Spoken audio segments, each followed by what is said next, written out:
जय हिंद साथियों, SP classes के यूट्यूब चैनल में आपका स्वागत है। आज अपन पेपर नंबर सॉल्यूशन 11 की बात करेंगे। इससे पहले 10 हो चुके हैं। आज की क्लास का पहला क्वेश्चन आप देखोगे। पहला क्वेश्चन अपनी क्लास का बच्चों SSC GD 2025 paper number solution 11 question number 1 है बच्चों। आंसर दीजिएगा फटाफट से। क्या बोल रहा है क्वेश्चन 1? क्वेश्चन नंबर 1 बोल रहा है बच्चों,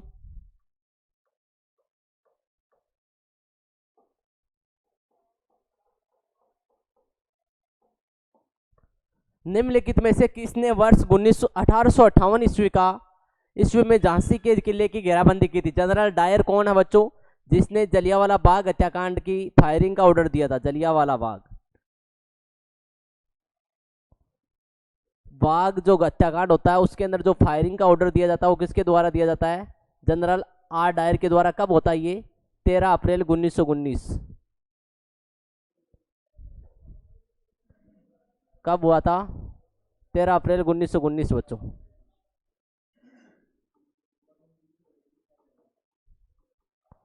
दूसरा, ए होम कौन है बच्चे? ये कांग्रेस का संस्थापक है। कांग्रेस का संस्थापक।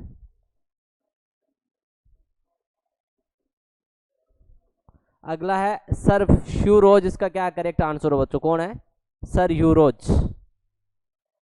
सर कॉलिन कैंपबेल कौन है? इन्होंने लखनऊ के अंदर, लखनऊ या अवध बोलते हो, जहां से बेगम हजरत महल 1857 की क्रांति का नेतृत्व करती है। कहां से करती है? अवध और लखनऊ से बेगम हजरत महल ने 1857 की क्रांति का नेतृत्व किया था। उसको किसने दबाया था? सर कॉलिन कैंपबेल है। यहाँ पे किससे पूछा है? झांसी से पूछा है। झांसी से नेतृत्व किसने किया था? रानी लक्ष्मीबाई ने किया था। 1857 की क्रांति का झांसी से नेतृत्व है।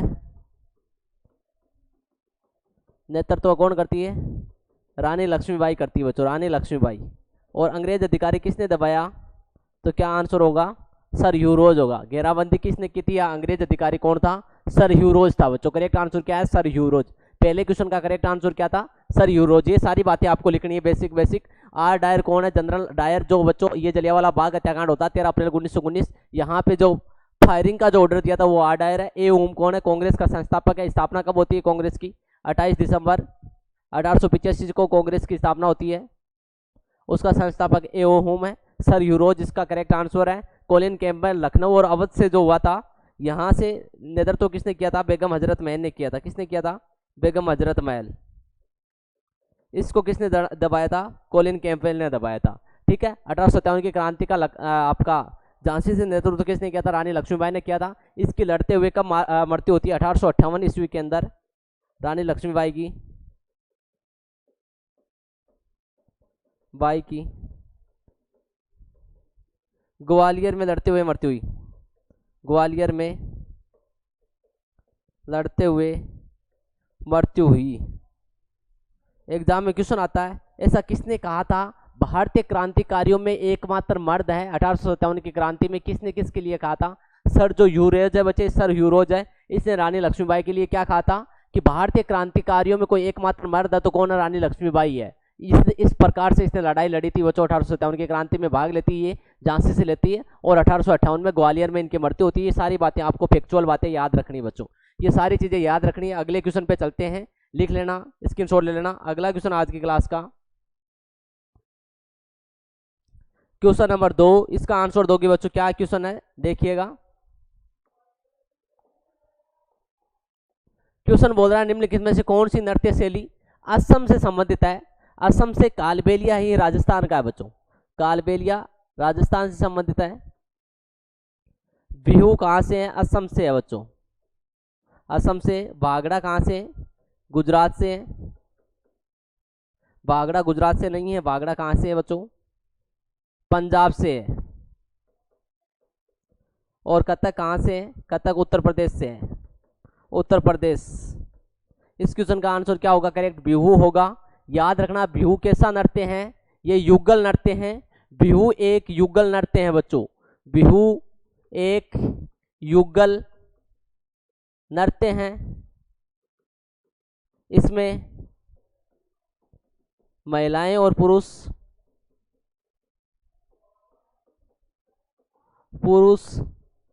एक साथ नृत्य करते हैं। बिहू कैसा है आपको बताना, युगल नृत्य है, कालबेलिया राजस्थान का है, बिहू असम का है, भांगड़ा पंजाब का है, और कथक कहाँ का, उत्तर प्रदेश का। ये सारी बातें लिखनी है, ऑथेंटिक डाटा बच्चों याद रखना है, इंपॉर्टेंट सारी फैक्चुअल आपको याद रखना है। आपका असम का जो बिहू डांस है कैसा डांस है, तो आपको बताना ये युगल नृत्य है, इसमें महिलाएं और पुरुष दोनों एक साथ में नृत्य करते हैं, असम के अंदर किया जाता है बच्चों।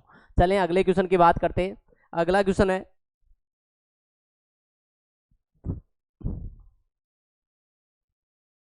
अगला है गोपिका वर्मा की एक शास्त्रीय नर्तिका है। कैसी शास्त्रीय नर्तिका है गोपिका वर्मा, आंसर देना बच्चों। मणिपुरी मणिपुर का है, मणिपुरी मणिपुर का है। कथक अभी आया था उत्तर प्रदेश का है बच्चों, उत्तर प्रदेश का है। मोहिनी अट्टम कहाँ का है, केरल का है। और कुचिपुड़ी कहाँ का है, आंध्र प्रदेश का है, आंध्र प्रदेश का है। अब क्वेश्चन में क्या बोल रहा है, क्वेश्चन में बोला है कि गोपिका वर्मा एक शास्त्रीय नर्तिका कैसी है, मोहिनी अट्टम है बच्चों। गोपिका वर्मा कैसी शास्त्रीय नर्तिका है, तो आपको आंसर देना है मोहिनी अट्टम है। मोहिनी अट्टम का मतलब क्या होता है, ये मोहिनी अट्टम भगवान विष्णु से संबंधित है, भगवान विष्णु से संबंधित है बच्चों, है जिसके अंदर, जिसमें मोहिनी, जिसमें मोहिनी का अर्थ सुंदर स्त्री से है, स्त्री से है, तथा अटम, अटम का मतलब, अटम का अर्थ नृत्य से है बच्चों। अटम का अर्थ किससे है, नृत्य से है। एक सुंदर स्त्री जो नृत्य करती है उसको क्या बोला जाता है, मोहिनी अट्टम बोला जाता है। एक सुंदर स्त्री जो नृत्य करती है उसको मोहिनी अट्टम बोलते हैं। ये कहाँ का है, मोहिनी अट्टम केरल का है। ये जो आपका गोपिका वर्मा है किससे संबंधित है, तो आंसर होगा मोहिनी अट्टम से संबंधित है, जिसका अर्थ क्या होता है, मोहिनी विष्णु जिससे संबंधित है। मोहिनी का मतलब होता है एक सुंदर स्त्री, और अट्टम का मतलब होता है नृत्य करने वाली। एक सुंदर स्त्री जो नृत्य करती है उसको क्या बोलते हैं, मोहिनी अट्टम बोला जाता है। ये कहाँ का होगा, केरल का होगा। केरल के दो शास्त्रीय नृत्य, एक तो मोहिनी अट्टम और दूसरा है कथकली। कथकली ये दोनों कहाँ के हैं, केरल के बच्चों, याद रख लेना। आगे चलते हैं, अगले क्वेश्चन की बात करते हैं। ये सारी चीजें आपको लिखनी है, याद करनी है। अगला क्वेश्चन आज की क्लास का लिख लेना बच्चों, स्क्रीनशॉट ले लेना। अगला क्वेश्चन आज की क्लास का अपना क्वेश्चन नंबर 4, इसका आंसर दीजिएगा। विश्व का सबसे पुराना, विश्व का सबसे पुराना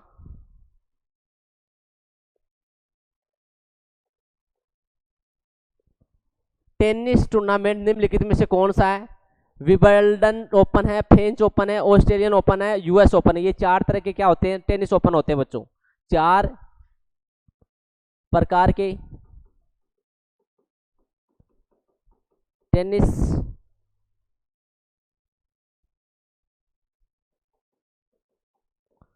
होते हैं। इनमें से क्या पूछा है, सबसे पुराना पूछा है, तो वो कौन सा है, विबल्डन ओपन है बच्चों, याद रखना। ये एकमात्र ग्रास मैदान है, ये यह एकमात्र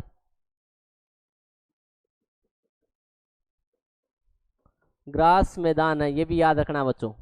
कैसा मैदान है, ग्रास मैदान है, ये एकमात्र ग्रास मैदान है बच्चों। कौन सा, विबल्डन ओपन होता है, विश्व का सबसे पुराना टेनिस टूर्नामेंट है। ये क्या है, विबल्डन ओपन है, ये एकमात्र ग्रास मैदान है बच्चों। ठीक है, इसका आंसर भी क्या होगा, 4 तरह के क्या होते हैं, ग्रैंड स्लैम होते हैं। Wimbledon, French, Australian, US open. और सबसे पुराना स्लैम भी कौन सा बच्ची, विबल्डन ओपन है। ये एक तरह का कैसा है, आपका करेक्ट आंसर क्या होगा, ग्रास मैदान है बच्चों। कैसा मैदान है, ग्रास मैदान है। लिख लेना, स्क्रीनशॉट ले लेना, इन सारी बातों का याद रख लेना बच्चों, वेरी इंपॉर्टेंट है। एग्जाम में आया हुआ क्वेश्चन है, दोबारा से आ सकता है, रिपीट हो सकता है। भारत सरकार ने किस वर्ष में केंद्रीय ग्रामीण स्वच्छता कार्यक्रम,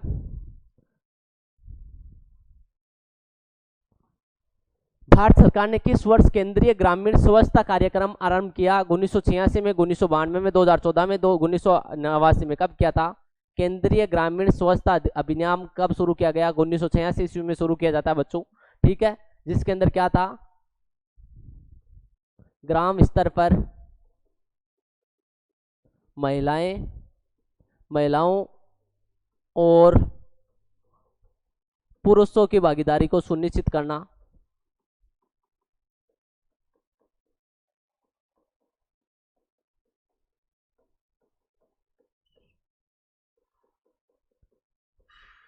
सुनिश्चित करना,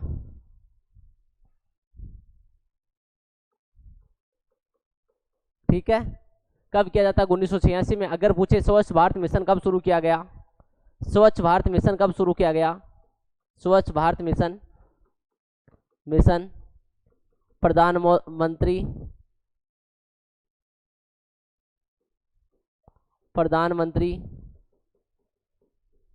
नरेंद्र मोदी द्वारा सन 2014 गांधी जयंती के उपलक्ष्य पर शुरू किया गया। गांधी जयंती के उपलक्ष्य पर शुरू किया गया। याद रह जाएगा, याद रख लेना बच्चों, वेरी वेरी इंपॉर्टेंट चीजें हैं। 1986 में भारत सरकार ने किस वर्ष केंद्रीय ग्रामीण स्वच्छता कार्यक्रम प्रारंभ किया गया? 1986 में किया गया। ग्राम स्तर पर महिलाओं और पुरुषों की आपकी भागीदारी को क्या करना है? सुनिश्चित करना है, इसके अंदर ये है, ठीक है। इसका स्वच्छ भारत मिशन प्रधानमंत्री नरेंद्र मोदी द्वारा सन 2014 में गांधी जयंती के उपलक्ष्य पर शुरू किया जाता है बच्चों। ये भी बातें आपको याद रखनी है। अगला क्वेश्चन है, विश्व का सबसे पुराना, वापस से वही क्वेश्चन रिपीट हो गया शायद तक, कोई बात नहीं, आंसर देख लेना इसका क्या है। अभी आया था, दोबारा से आ गया बच्चों, टाइपिंग मिस्टेक हो गई होगी, कोई बात नहीं। देखो क्या है क्वेश्चन, विश्व का सबसे पुराना टेनिस टूर्नामेंट अभी बताया था कौन सा था? विंबलडन ओपन था बच्ची। क्या आंसर है? Wimbledon open. 4 तरह के क्या होते हैं आपके ओपन होते हैं बच्चों, 4 तरह के टेनिस ओपन होते हैं, Wimbledon open, French open, Australian open और यूएस ओपन, ठीक है। अगले क्वेश्चन की बात करते हैं, दोबारा से रिपीट हो गया, ये क्वेश्चन सेम आ गया, कोई बात नहीं। अगला क्वेश्चन का आंसर दीजिएगा, इस क्वेश्चन का आंसर दीजिएगा फटाफट से। इसका क्या आंसर होने वाला है? क्या क्वेश्चन है? देखो पढ़ो और आंसर दीजिएगा। क्वेश्चन बोल रहा है बच्चों, क्वेश्चन ये बोल रहा है कि अपने संविधान में मौलिक कर्तव्यों को शामिल करने वाला पहला देश कौन सा है? भारत, पोलैंड, सोवियत संघ और अल्बानिया। कौन सा बच्चे? भारत ने किया था, पोलैंड ने किया था, सोवियत संघ ने किया था या अल्बानिया ने किया था? कौन से देश ने सबसे पहले आपको मौलिक कर्तव्यों को शामिल किया था? फंडामेंटल ड्यूटीज को किसने शामिल किया था? सोवियत संघ ने किया था, यूएसएसआर ने किया था, यहीं से भारत ने लिया था बच्चे। अब भारत ने मौलिक कर्तव्यों को कहां से लिया था? भारत ने मौलिक कर्तव्य सोवियत संघ से लिए थे बच्चों। और पहला देश भी कौन सा है? सोवियत संघ भी है। अपने देश में, अपने संविधान में मौलिक कर्तव्यों को शामिल करने वाला पहला देश कौन सा? सोवियत संघ है बच्चों, याद रखना। और भारत ने भी, अपन ने भी अपने मौलिक कर्तव्य कहां से लिया था? तो करेक्ट आंसर क्या होगा? सोवियत संघ से लिया था। करेक्ट आंसर क्या देना है? सोवियत संघ से लिया था, लिख लेना, इंपॉर्टेंट चीजें हैं। आगे चलते हैं, आया हुआ एग्जाम में क्वेश्चन है पॉलिटी के अंदर, दोबारा से रिपीट हो जाएगा, ध्यान रख लेना बच्चों, ये सारी बातें फैक्चुअल बातें लिख लेना। अगला क्वेश्चन आज की क्लास का, राज्यसभा के पहले अध्यक्ष क्या था? राज्यसभा के पहले अध्यक्ष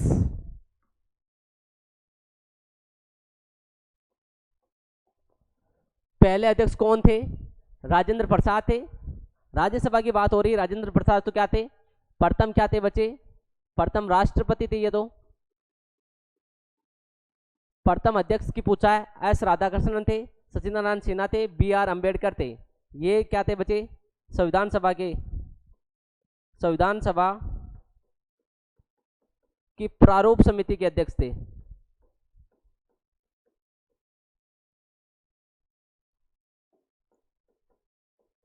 समिति के अध्यक्ष ये सचिदानंद सिन्हा कौन थे बच्चे? संविधान सभा के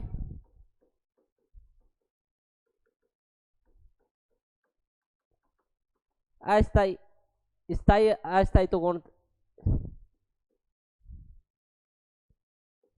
अस्थायी अध्यक्ष।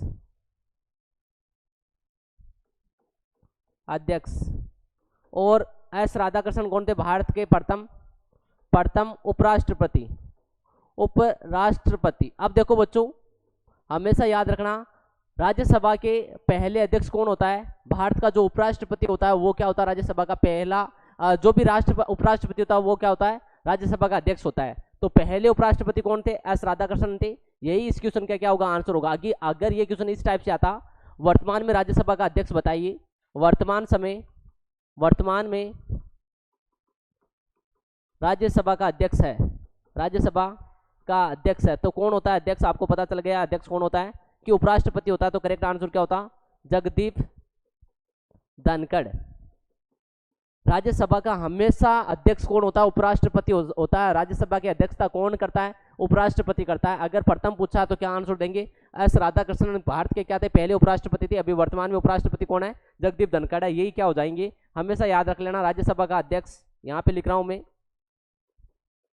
राज्यसभा का अध्यक्ष उपराष्ट्रपति होता है। ये बात आपके इस क्वेश्चन को आंसर दे देगी। उपराष्ट्रपति होता है बच्चों। राज्यसभा का अध्यक्ष कौन होता है? उपराष्ट्रपति होता है। क्लियर है? क्लियर है? लिख लेना बच्चों, ये सारी चीजें लिख लेना, फैक्चुअल बातें। आगे चलते हैं, अगले क्वेश्चन की बात करते हैं।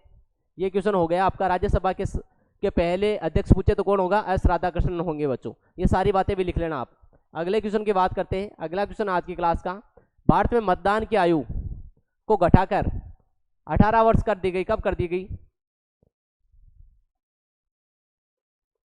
भारत के अंदर मतदान की आयु को घटाकर 18 वर्ष कर दी गई। कब कर दी गई? एक बार आंसर देना मुझे इस क्वेश्चन का। कब होगा इस क्वेश्चन का आंसर? 1998, 1989, 1991 या फिर 1900? कौन सा होगा बच्चों करेक्ट आंसर? फटाफट से आंसर दीजिएगा। इस क्वेश्चन का आंसर क्या होने वाला है? 1989 होगा। करेक्ट आंसर क्या होगा बच्चों? करेक्ट आंसर क्या होगा? 1998, 89, 1999 क्या होगा? 1989। इसका आंसर क्या होगा? 1989। संविधान संशोधन 61 के अनुसार मतदान की आयु 21 वर्ष से 18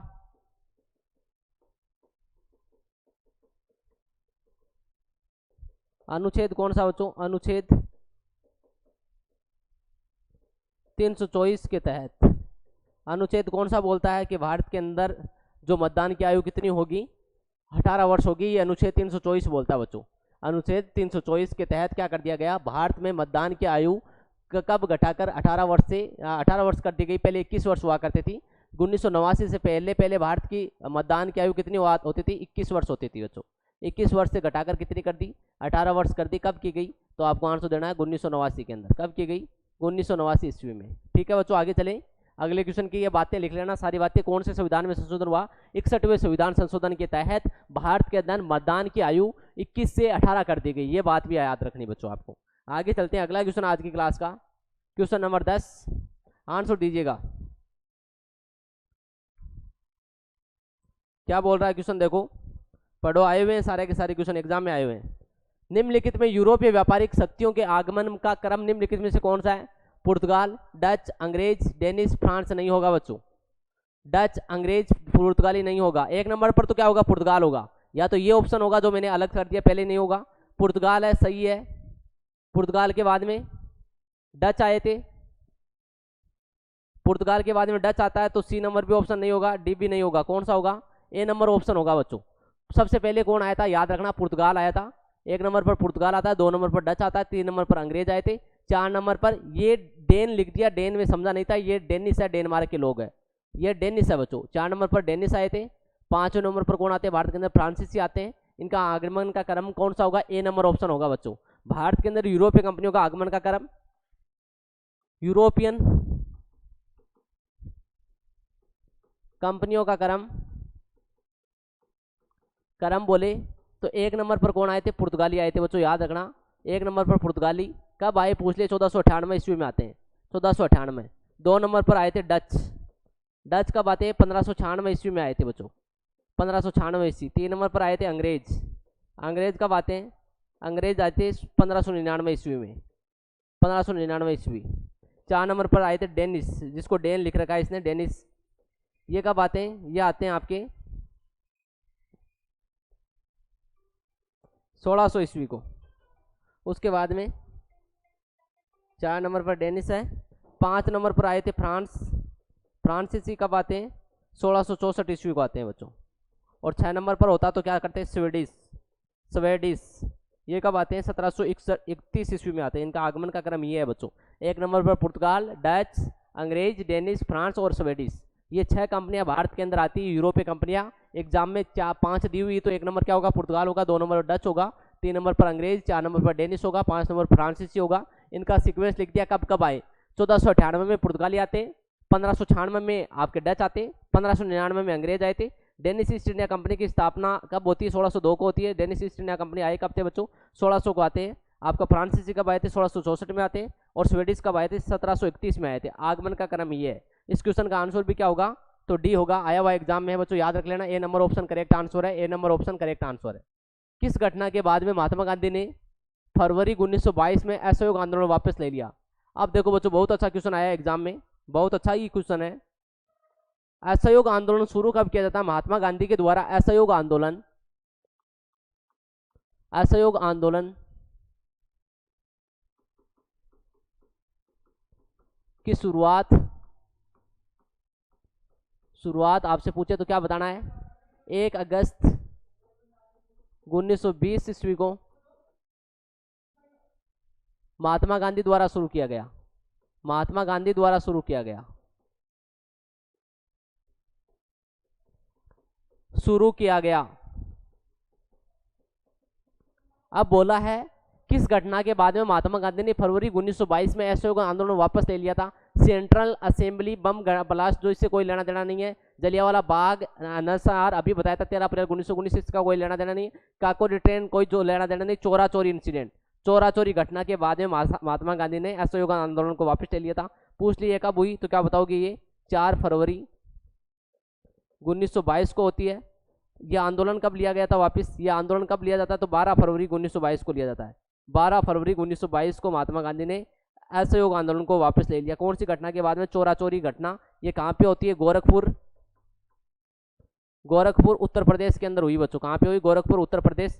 एक पुलिस थाने को कुछ भीड़ ने, उग्र भीड़ ने एक थाने को आग लगा दी, जिसके अंदर 22 पुलिसकर्मी जिंदा जल गए, जिसको क्या किस नाम से जानते हैं, चोरा चोरी घटना के नाम से जानते हैं। एक गोरखपुर के अंदर एक थाने के अंदर कुछ पुलिस वालों को उग्र भीड़ के द्वारा जिंदा जला दिया जाता है। कितने पुलिसकर्मी थे, 22 पुलिसकर्मियों को, जिसको किस नाम से जानते हैं, चोरा चोरी घटना, चोरा चोरी इंसिडेंट। चोरा चोरी कहाँ पे, गोरखपुर के अंदर है, उत्तर प्रदेश के अंदर। कब होती है घटना, 4 फरवरी 1922 को होती है। इस घटना से आहत होकर महात्मा गांधी ने बारडोली गुजरात से, जहां से बोला गया था हम लोग क्या शुरू करेंगे, नो टैक्स मूवमेंट स्टार्ट करेंगे, नो कर आंदोलन शुरू करेंगे। लेकिन उस घटना के बाद में वापस से नो कर आंदोलन की डेट के दिन महात्मा गांधी ने क्या कर दिया था, बोला गया था, पहले ये फिक्स हुआ था कि 12 फरवरी से हम लोग क्या शुरू करेंगे, नो कर आंदोलन शुरू करेंगे। लेकिन ये घटना हो जाती है। इस घटना से कहाँ से ये आंदोलन बंद किया जाता है, बारडोली गुजरात से। कहाँ से किया जाता है, बारडोली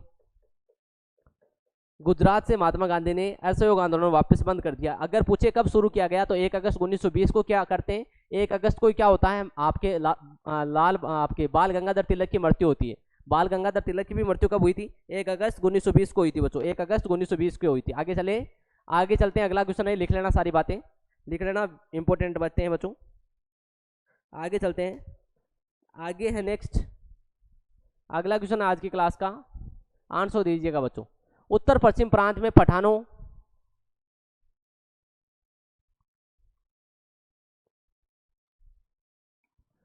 उत्तर पश्चिमी प्रांत में पठानों ने किसके नेतृत्व में लाल कुर्ती रेड शर्ट, याद रखना बच्चों, दल के नाम से मशहूर खुदाई खिदमतगार संस्था की स्थापना की थी। खान अब्दुल गफार खान, मौलाना हजरत मोहानी, M.A. अंसारी, मोहम्मद अली जिन्ना। किसके द्वारा की जाती है, खान अब्दुल गफार खान, जिसको किस नाम से जाना जाता है, सीमांत गांधी, फ्रंटियर गांधी भी कहा जाता है।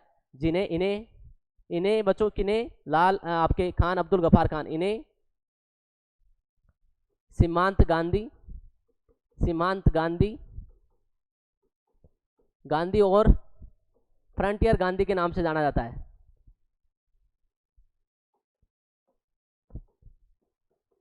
गांधी भी कहा जाता है।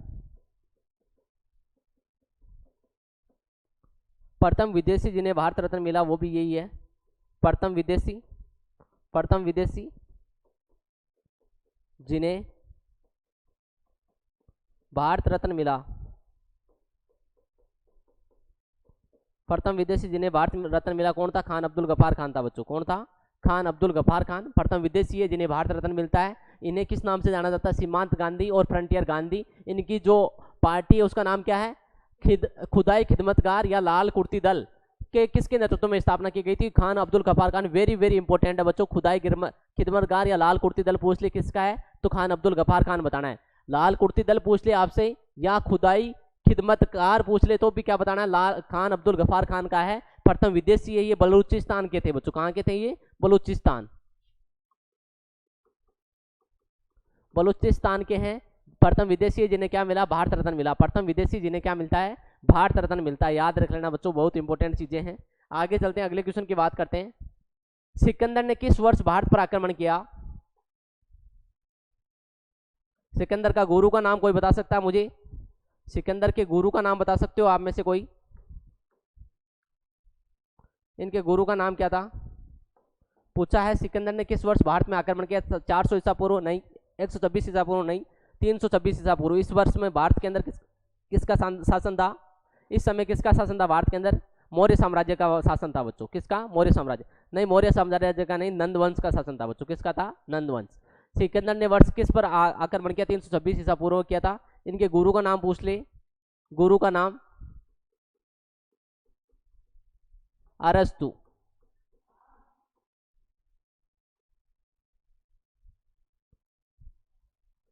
इनका नाम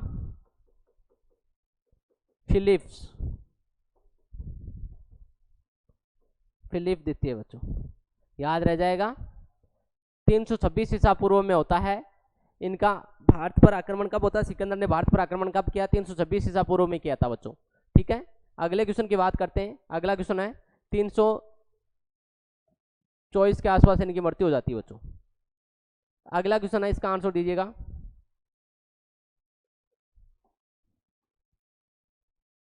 क्या क्वेश्चन है? चिल्का झील जो कि भारत की सबसे बड़ी खारे पानी की झील है, किस राज्य में स्थित है? आंध्र प्रदेश में। तो कौन सी है? लोकटक झील है बच्चों। लोकटक झील है आंध्र प्रदेश में। छत्तीसगढ़ में है? नहीं है। उड़ीसा में है, पश्चिम बंगाल में। कहाँ पे बच्चों? चिल्का झील जो भारत की सबसे बड़ी खारे पानी की झील है, चिल्का झील कहाँ पे? तो उड़ीसा के अंदर होगी। और यहीं पे क्या है? चिल्का राष्ट्रीय उद्यान भी है। चिल्का राष्ट्रीय उद्यान भी कहाँ पे है? राष्ट्रीय उद्यान भी कहाँ पे बच्चों? उद्यान वो भी उड़ीसा के अंदर है। उड़ीसा के अंदर चिल्का झील है। चिल्का झील जो भारत की सबसे बड़ी खारे पानी की झील, आया हुआ एग्जाम में क्वेश्चन है बच्चों, रिपीट हो सकता है। किस राज्य में स्थित है? उड़ीसा के अंदर स्थित है। चिल्का राष्ट्रीय उद्यान भी कहाँ पे? उड़ीसा के अंदर है। दोनों के दोनों कहाँ पे? उड़ीसा है बच्चों। करेक्ट आंसर क्या होगा? उड़ीसा होगा। ठीक है, अगले क्वेश्चन की बात करते हैं। अगला क्वेश्चन है आज की क्लास का 15, क्वेश्चन नंबर 15। आंसर दीजिएगा।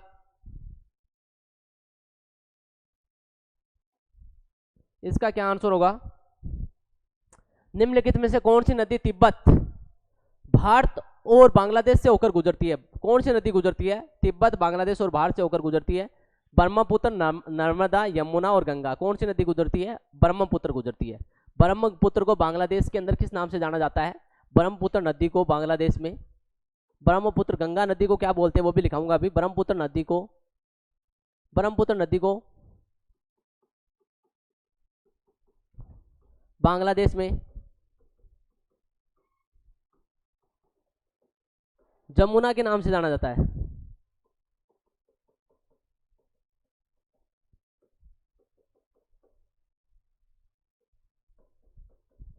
तथा ब्रह्मपुत्र को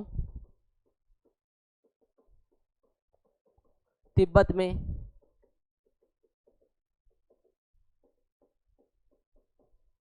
सांगपो के नाम से जाना जाता है। याद रख लेना, वेरी वेरी इंपॉर्टेंट है ये सारी बातें बच्चों। क्या है क्वेश्चन का आंसर? क्या है? निम्नलिखित में से कौन सी नदी तिब्बत, भारत और बांग्लादेश में तीनों में बहती है? बांग्लादेश से होकर गुजरती है। तिब्बत, भारत और बांग्लादेश से होकर गुजरती है। कौन सी गुजरती है? ब्रह्मपुत्र गुजरती है। ब्रह्मपुत्र को बांग्लादेश में जमुना कहते हैं। बांग्लादेश में क्या कहा जाता है? जमुना। और ब्रह्मपुत्र को तिब्बत में क्या कहा जाता है? सांगपो। सांगपो के नाम से जाना जाता है। अगर बात की जाए गंगा नदी की, गंगा नदी बाहर से निकलकर जब बांग्लादेश में जाती है, गंगा नदी जब भारत से निकलकर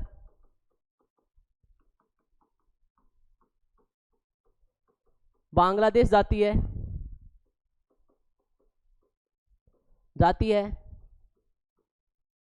तो इसे किस नाम से जाना जाता है बच्चों? पद्मा के नाम से जाना जाता है। पद्मा के नाम से जाना जाता है। गंगा नदी को बांग्लादेश के अंदर किस नाम से जाना जाता है? पद्मा के नाम से जाना जाता है। ब्रह्मपुत्र को जमुना के नाम से जाना जाता है। और तिब्बत के अंदर क्या बोलते हैं, सांगपो बोलते हैं। ये तीनों चारों पांचों बातें याद रखनी है बच्चों, इंपॉर्टेंट है, लिख लेना। आगे चलते हैं, अगले क्वेश्चन की बात करते हैं। ये क्वेश्चन हो गया, इसका आंसर क्या होगा, ब्रह्मपुत्र होगा। और ये 2-3 चीजें और बताइए, ये भी एक्स्ट्रा लिख लेना, याद रख लेना बच्चों, बहुत इंपॉर्टेंट है। अगला क्वेश्चन है पुन्ना समझौता किसके बीच में होता है, ये पूछा होगा क्वेश्चन में, आंसर दीजिएगा, देखिए आपको आता होगा। क्वेश्चन बोल रहा पुन्ना समझौता महात्मा गांधी और इनके मध्य हुआ था। पुन्ना समझौता अगर पूछ ले कब होता है, पुन्ना समझौता की डेट पूछ लेता तो क्या बताती है आप बच्चों, 24 सितंबर 1932 को क्या होता है, पुन्ना पैक्ट होता है। कब हुआ था पुन्ना पैक्ट, कब हुआ, 24 सितंबर 1932। अगर गांधी इरविन पैक्ट पूछता आपसे, गांधी इरविन समझौता तो क्या बताते हैं आप, तो करेक्ट आंसर होता 5 मार्च 1931। गांधी इरविन समझौता कब हुआ, 5 मार्च 1931 हुआ, गांधी जी और इरविन के बीच में हुआ। अब इसमें पूछा है पुन्ना समझौता कब हुआ, 24 सितंबर 1932 को होता है, महात्मा गांधी तथा इनके मध्य हुआ, संपन्न हुआ। ज्योतिबा फुले के बीच में संबंध हुआ नहीं। अली बंधु कौन है, मोहम्मद अली और आपका शौकत अली है बच्चों, मोहम्मद अली और शौकत अली की बात हो रही है यहाँ पे, मोहम्मद अली एंड बच्चे शौकत अली, जिन्होंने भारत के अंदर कौन सा आंदोलन शुरू किया था, खिलाफत आंदोलन, शौकत अली, ये अली बंधु है, इनको बोलते हैं बच्चों। चित्तरंजन दास, सीआर दास बोलते हैं इनको, सीआर दास, ये दाम लिख दिया गलती से। Doctor Bhimrao Ambedkar, correct answer किस किस के बीच में होता है, डॉक्टर भीमराव अंबेडकर और किसके बीच में होता है, पुन्ना समझौता आपके महात्मा गांधी के बीच में होता है, जिसकी शर्तें क्या थी, दलितों को जो अलग से पृथक निर्वाचन अधिकार की मांग कर रहे थे वो मांग नहीं करेंगे।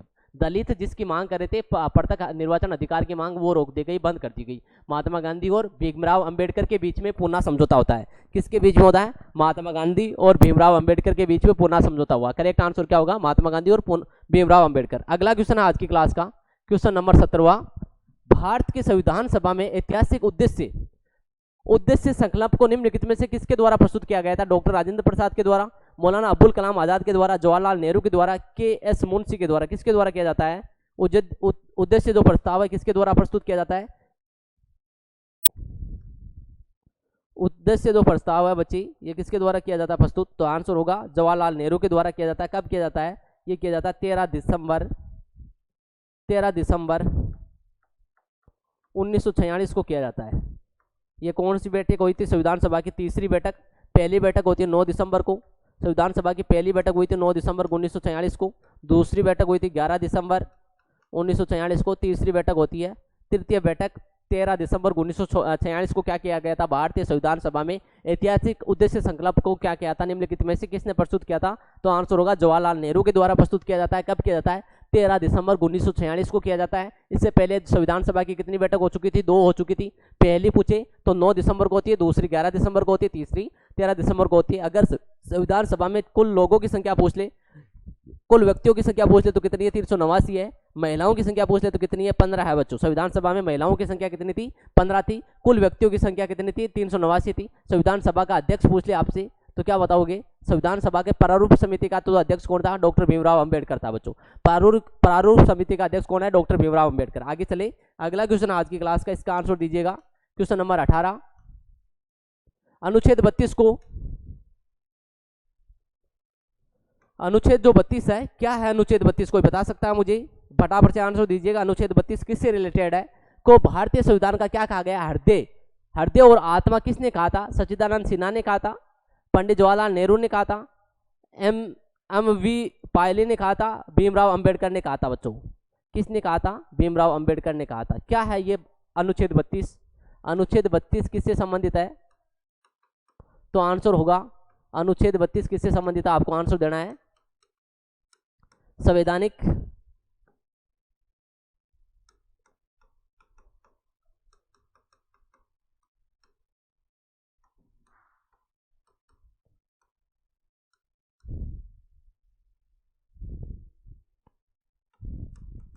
संवैधानिक उपचारों का अधिकार।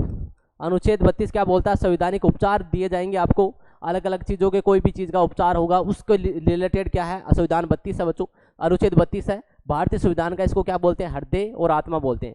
किससे रिलेटेड है, आपको बताना है, संविधानों के अंदर उपचार से रिलेटेड है। किससे रिलेटेड है, संविधान के अंदर जो आपका उपचार और जो रिलेटेड चीजें होती है उससे रिलेटेड कौन सा संविधान है, अनुच्छेद 32 है बच्चों। ठीक है, जिसको क्या कहा गया है, भारतीय संविधान का हृदय और आत्मा किसको बोलते हैं, डॉक्टर भीमराव अंबेडकर ने बोला। क्लियर है। अगला क्वेश्चन आज की क्लास का आंसर दीजिएगा, क्वेश्चन नंबर 19। भारत के रक्षा बलों का सर्वोच्च सेनापति और होता है, कौन होता है, रक्षा बलों का जो सर्वोच्च सेनापति है ये कौन होता है, अगर आपसे पूछ ले तो आंसर क्या दोगे।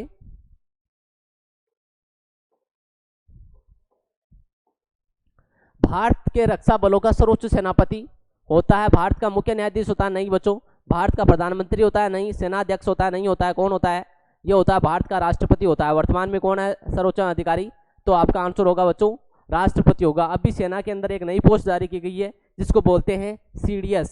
सीडीएस का मतलब पूछा जाए आपसे, क्या बताओगे, chief defence of staff. Chief defence of staff.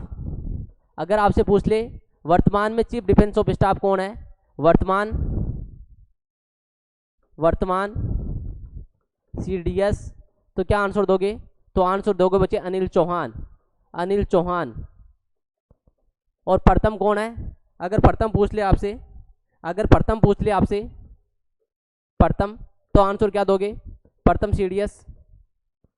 CDS. तो आंसर देना बच्चों बिपिन रावत। क्लियर है चीजें। वर्तमान में क्या होता है आपको बताना है, वर्तमान में चीफ डिफेंस ऑफ स्टाफ, तो क्या आंसर दोगे बच्चे, तो आंसर देना है आपको अनिल चौहान है। भारत के प्रथम चीफ डिफेंस ऑफ स्टाफ आपका बिपिन रावत थे। प्रथम कौन थे, बिपिन रावत थे। वर्तमान में कौन, अनिल चौहान है। भारत में रक्षा बलों की जो सेना होती है, सर्वोच्च सेनापति कौन होता है, तो भारत का राष्ट्रपति होता है बच्चों। किसके पास में पावर होती है, भारत के राष्ट्रपति के पास में पावर होती है। अगले क्वेश्चन की बात करते हैं, ये बातें भी लिख लेना। वर्तमान में कौन है सीडीएस, भारत के पहले सीडीएस कौन थे, दोनों इंपॉर्टेंट है बच्चों। अगला क्वेश्चन है पॉलिटी से क्वेश्चन है, अच्छा क्वेश्चन है, आंसर दीजिएगा बच्चों। अगर आपको पॉलिटी आती है तो इस क्वेश्चन का आंसर दीजिएगा मुझे।